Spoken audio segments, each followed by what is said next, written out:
Bonjour André, meilleurs vœux, hein. Merci. Bonne santé, succès. On se retrouve très vite. On s'est quitté le 23 décembre, on est le 4 janvier. Il y a eu juste une petite semaine d'interruption. Est-ce que ça a été suffisant pour combler déjà, je dirais, le maux de tête de la dernière semaine et physiquement, surtout parce qu'on sentait le groupe touché physiquement, on sait qu'il y avait des petits bobos au sein du groupe et tout. Oui, on a profité pour faire un reset, si on peut dire comme ça, et tout le monde, au moins mentalement, se sent bien. De toute façon, on va tout de suite démarrer avec les matchs et beaucoup de matchs en janvier et février encore. Mais oui, je pense que naturellement, ça a fait du bien à tout le monde. Privilégié de toute façon, parce que on a été capable de remporter 7 matchs de Lens et donner un peu plus de vacances à le groupe.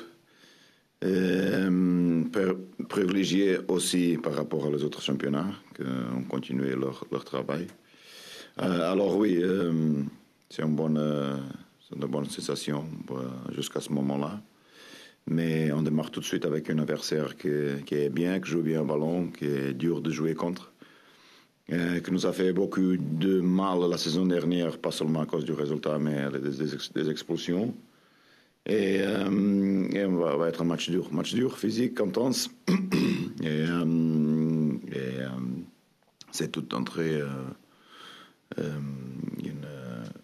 un match que nous doit porter à notre meilleur niveau, si on peut. Benjamin. Coach, le mercato vient tout juste de débuter, mais il y a déjà un nom qui revient avec insistance, celui de l'attaquant de Naples, Milic. Est-ce que c'est vraiment un attaquant qui vous intéresse? Est-ce qu'il y a des discussions en cours sur ce dossier-là ou pas? On est sur beaucoup de dossiers, comme vous savez, à cause de ce qu'on n'a pas fait le mercato dernier. Et oui, c'est une position qu'on cherche. C'est pas seulement la unique option. C'est la plus dure peut-être de gérer, de faire, parce que c'est un joueur important.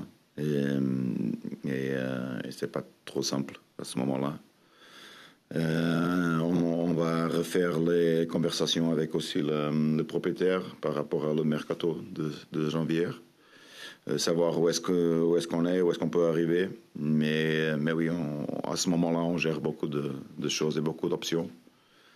Mais oui, dans une position où on potentiellement veut faire quelque chose. Stanislas. Bonjour. La fin d'année a été compliquée en termes de résultats. Là, vous repartez très vite avec beaucoup de matchs. On l'a dit, il y a le Trophée des Champions, il y a le match de Lens à la fin du mois aussi. Est-ce que, avec ça, puis le mercato, les prolongations, est-ce que ce mois de janvier ne devient pas un moment un petit peu charnière, un petit peu un tournant dans la saison dont on peut sortir soit très bien, soit peut-être très mal si ça tourne? C'est ça. En pensant à la quantité de matchs, oui, c'est précisément ça. Je pense que tu as raison là. Les résultats vont être importants, comme vous savez. Je pense, de mon petite expérience ici, est d'arriver plus à côté du top, si on peut, vers mars. Et comme on a déjà parlé ici aussi, pour avoir un calendrier qui ne joue pas contre les gros. Alors ça veut dire que janvier, février, on joue beaucoup de matchs avec les adversaires directs. Et oui, ça peut être tournant j'espère, pour la meilleure façon pour nous. Flo. Ouais. André, bonjour. J'ai 2 petites questions sur le mercato aussi. Bon, je comprends que tu es embarrassé, que tu peux peut-être pas tout dire vu qu'il y a des négociations, mais est-ce que tu peux être plus clair sur Milik? Est-ce que l'OM a les moyens de faire un attaquant d'un niveau aussi élevé? Parce que Milik, ce serait quand même un très beau coup. Oui, je ne sais pas. Ça, c'est plutôt pour Pablo de le faire. On n'est pas dedans comme ça. On a démontré un intérêt. On n'est pas en conversation ni avec le club, ni non plus avec les joueurs trop avancés que ça se peut faire. C'est seulement un intérêt qui malheureusement a sorti dans la presse italienne. Mais on n'est pas aussi avancé que ça se peut passer dans les prochains jours, non plus. Alors, on continue à chercher, on va travailler sur les autres dossiers, sur les autres possibilités. Et on va voir qu'est-ce qu'on peut faire. Et est-ce que Gaëtan Laborde est un profil qui t'intéresse? Avant le match au Montpellier, c'est pas trop juste de faire une demande comme ça, évidemment. Il a beaucoup de buts et il est un buteur, se trouve dans un moment excellent. C'est pas trop gentil à ce moment-là de parler de lui. De toute façon, il est un joueur qui a un coût élevé par rapport à son transfert. Mais je pense pas que, comme on a parlé ici, notre mercato, c'est plus lié à les cessions qu'à les investissements. Sur le mercato, est-ce que tu disais au fil de l'année, là, et notamment après l'été, que tu souhaitais que les joueurs viennent t'informer s'ils avaient des propositions d'autres clubs en cas de départ et de possibilités? Est-ce que ces derniers jours, tu as eu quelqu'un qui est venu? Est-ce qu'il y a des joueurs majeurs qui peuvent partir? Je sais pas si j'ai dit ça, tu es sûr? Ouais, tu l'avais dit. Non, oui, non, c'est pas le cas. Jusqu'à ce moment-là, c'est pas le cas. Et comme on a parlé ici aussi, le mercato va démarrer, je pense, plus tard. Fabrice. André, bonjour. Tu parlais du reset que vous avez fait depuis la reprise. Est-ce que tu peux nous expliquer en quoi est-ce qu'il a vraiment consisté ce reset? Non seulement par rapport à le jour. Être en compagnie de ta famille, je pense que c'est le même pour vous. Ça ne change rien. Nous sommes humains et à la fin, c'est être à côté de l'Étienne dans les périodes de fête. Et oui, couper le match, couper l'anxiété, le stress, la fatigue physique liée à les matchs. Je pense que le reset, c'est plutôt par rapport à ça. D'accord, c'était pas par rapport au niveau de la préparation pour attaquer ce mois de janvier? Ah non, parce que regarde, on n'a rien changé. On a 2 jours en plus d'une semaine normale de travail, que sont les 2 jours de réadaptation, qui est aussi le jour, un de ces 2 jours, les 2 premières étaient le 1er janvier. Et c'est déjà spécial par rapport à les fêtes individuelles de chacun des joueurs. Alors rien de spécial. Notre travail normal quand on avait des semaines complètes. Et on n'avait pas une semaine complète de octobre pour travailler. Bon, donc, sans compter avec les arrêts pour les trêves internationales. Bonjour coach. Juste 2 petites précisions. Vous avez parlé de discussion avec le propriétaire pour justement lui faire comprendre l'intérêt de ce mercato. C'est en gros pour dire, il y a Lille, il y a Lyon, c'est compliqué pour le podium, il faut investir maintenant parce Non, je ne vais pas mettre une chose comme ça. Pareil, tout le monde sait de notre limitation et plus ou moins la crise que tout le monde traverse. On a déjà beaucoup de notre main avec la faillite de Mediapro et on ne peut pas dépenser trop. C'est logique et je ne vais pas mettre la direction sur ce type de pression. Et juste quand vous disiez d'autres dossiers, c'est pour d'autres postes ou d'autres dossiers au poste d'attaquant? C'est-à-dire c'est aussi pour parler d'un... On cherche, oui, d'autres postes, oui, c'est possible, oui. C'est possible. Latéral droit, latéral gauche, c'est ça? Peut-être. Nico. Quel regard vous avez porté sur limogeage de Tuchel et l'arrivée de Pochettino? Et est-ce que pour vous ça change dans l'approche du futur match là, du Trophée des Champions? Oui, ça change l'approche par rapport à ce qu'on attendait. Maintenant, on a seulement 2 matchs de référence. Ça va être plus dur de préparer. Je ne sais pas qu'est-ce que Pochettino a dans sa tête comme institution de sa méthode, de son système préféré. Alors on va voir qu'est-ce qui va passer dans les prochaines 2 matchs pour eux. Saint-Étienne et Brest, je ne rate pas. Et bon, changement, évidemment, de chaque entraîneur qui est limogé, c'est pas une très bonne chose. Principalement, lui, avec ce qu'il a fait. Tout le monde sait précisément ce qui attend les Qataris, je pense. Mais oui, à la fin, ça arrivé malheureusement pour lui. Ça ne change rien des autres qui ont passé là. C'est toujours la même chose. Surpris par le timing, c'est dur.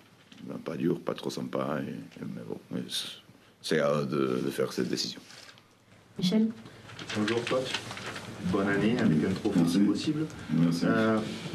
Coach, en début de saison, je vous avais dit, vous avez posé la même question pour ce qui concerne faire tourner l'effectif quand il y a beaucoup de matchs rapprochés. Oui. Et vous m'aviez dit que non, c'était pas trop le moment et vous aviez pendant un moment aligné la même équipe. Est-ce que là, avec la multiplication des matchs tous les 3 jours quasiment, vous allez peut-être, si vous le pouvez, un petit peu plus tourner? Pour tourner, il y a besoin que les autres sont au niveau aussi. On va voir. On a de la compétitivité par rapport à une ou autre poste, mais c'est pas l'effectif plus profond du monde. On va voir ce qu'on peut faire pour ça, et pour donner des opportunités. Il va falloir bien travailler toujours, être au niveau, être performant dans les entraînements et tout ça. Quand même, je pense qu'on a donné beaucoup d'opportunités aussi par rapport à la suspension des joueurs, ici et là. Mais bon, l'effectif reste plus ou moins court. Et pour arriver à avoir une opportunité, on a besoin de les joueurs travailler aussi pour moi pouvoir les donner. Bonjour coach. Quel est le groupe qui va être à votre disposition mercredi? Est-ce que vous pouvez préciser les cas de Jordan Amavi et Morgan Sanson? Oui, Amavi, non, rien de chance ni pour maintenant ni pour Dijon. Sanson, oui, peut-être une petite chance pour Dijon. Je suis sûr que le trophée de champion, ça va être bon pour lui. Pas d'autres problèmes? Non, ça marche. Tout se bien. Renaud? Oui, bonjour coach Emireux. Pour poursuivre sur cette question-là, ce matin, alors c'était difficile de voir tous les joueurs sous leur bonnet avec les tours de cou. On n'a pas vu Radonjic. Il était là. Bah, vous voyez, voilà. Et c'était, oui, c'est le tour, c'est ça. On a vu, il y avait donc les 2 absents, c'est Amavi et Sanson surtout. Voilà. D'accord. Okay. On est en période de vœux, on en parlait. Qu'est-ce que vous souhaiteriez pour l'OM là en cette année, coach? Voilà, est-ce que c'est le trophée des champions vraiment qui prime? C'est retrouver la Ligue des Champions? C'est que Villas-Boas prolonge? C'est quoi? Oui, le trophée de champion passe. Bon, ça signifie beaucoup dans les pays où j'ai été. Je ne sais pas si le rapport avec la France, avec une super coupe, comme on appelle dans les autres pays, c'est le même ou non. Dans les autres pays que je suis habitué, on attribue beaucoup d'importance à une super coupe. Une chance pour gagner un trophée, c'est toujours important, principalement avec l'OM, avec ça, ce que peut signifier et contre le Paris Saint-Germain. C'est une bonne opportunité, oui. Ça, c'était intéressant. L'objectif principal reste qualifier l'OM dans la Ligue des Champions. Ça, c'est le plus important. Et bon, c'est seulement ça. Plein de santé pour tout le monde. Et on va voir malheureusement ce qui se passe en Angleterre, ça n'arrive pas en Europe aussi, parce que les chiffres là sont terribles et normalement ça arrive en d'autres semaines ici. Et on va voir qu'est-ce qui se va passer. Coach, le trophée des champions en France, c'est pas extraordinaire, mais c'est le PSG cette année, donc... Oui, je sais. Mais je trouve ça un peu étonnant. Bon, c'est pas trop différent d'Angleterre à la fin avec le Community Shield. Mais bon, Portugal, Espagne, Italie, il a beaucoup de significants. Mais c'est curieux, ça. André, sur la première partie de saison, donc il y a eu on va dire entre guillemets... En fait, dans l'histoire, avant que le trophée de champion existe, il avait une super coupe de France à jouer? Non. Il y en a eu dans les années 70, ça, il y a longtemps. Dans la première partie de saison, donc on va séparer la Ligue 1 et la Ligue des Champions. En Ligue 1, il y a eu des bons résultats. Si on sort la dernière semaine. Et au niveau de la qualité de jeu, qu'est-ce que tu voudrais améliorer? Est-ce que tu as été satisfait en grande partie de la production de tes joueurs, des systèmes, de tout ce que vous avez mis en place? Et qu'est-ce que tu voudrais améliorer? Non, on avait beaucoup de bonnes choses dans le losange principalement. Ce sont peut-être les matchs où on était plus à l'aise offensivement, si on peut dire comme ça. Bien avec le ballon, bien avec les déplacements. C'est pas un système le plus facile du monde, parce qu'on doit défendre bien les côtés, tout est exposé dans les côtés quand l'adversaire te fait tourner d'un côté à l'autre. Mais non, on n'a pas non plus des grands displays offensifs et de bons matchs offensifs. Le plus important, c'est toujours avoir une régularité de victoire que malheureusement avec la Ligue Champion, on n'a pas eu. Et c'est ça. Et pour trouver l'équilibre dans le jeu, on avait besoin de 2-3 victoires de suite, comme on a fait par exemple la saison dernière entre octobre et janvier. Mais ce n'était pas le cas et je pense qu'on a bien souffert. On n'a été jamais capable d'avoir la confiance au top niveau pour jouer mieux. Et ça nous a beaucoup fait du mal pendant octobre, novembre, décembre. Merci. Merci.